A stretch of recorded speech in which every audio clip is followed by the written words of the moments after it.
जर आपल्याकडे काय असेल, एक प्रकारे वॉटरशेड डेव्हलपमेंट आपण चांगली केलेली असेल तर सरळ सरळ त्याचा अर्थ असतो की क्रॉपिंग इंटेन्सिटी तुम्ही वाढवू शकता. क्रॉपिंग इंटेन्सिटी म्हणजे काय, तर साधं सोपं मगाशी आपण बघितलेलं होतं. क्रॉपिंग इंटेन्सिटी म्हणजे तुम्ही काय, ग्रॉस क्रॉप्ड एरिया वाढवणं. म्हणजे काय, माझ्याकडे आहे 1 हेक्टर जमीन, माझ्याकडे आहे 1 हेक्टर जमीन, पण मी तिला काय करू शकतो, 2 हेक्टर मध्ये कन्वर्ट करू शकतो. ठीक आहे. किंवा काय, माझ्याकडे 1 हेक्टर जमीन आहे, तिला मी 1.5 हेक्टर मध्ये कन्वर्ट करू शकतो का? कशी कन्वर्ट करायची?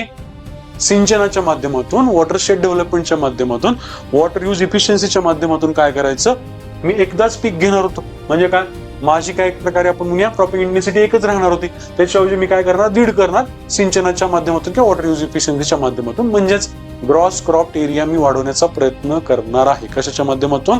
या वॉटरशेड डेव्हलपमेंट किंवा सिंचनाच्या माध्यमातून क्रॉपिंग इंटेन्सिटी वाढवणं. मग आता हे जे म्हणलं ना 150 ते 175% पाठ नाही करत, याचाच अर्थ काय, तर एक प्रकारे माझ्याकडे 1 हेक्टर आहे, त्या 1 हेक्टरला मी कशामध्ये कन्वर्ट करतोय, 1.5 हेक्टर मध्ये किंवा 1.25-2 हेक्टर मध्ये कन्वर्ट करतोय असं म्हणायला हरकत नाही. माझं शेत काय आहे, 1च हेक्टर आहे.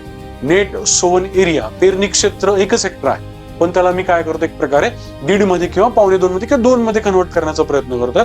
ते कसं करता येईल, सिंचनाच्या माध्यमातून किंवा मला हे वॉटरशेड डेव्हलपमेंटच्या माध्यमातून करता येईल असं म्हणलेलं आहे.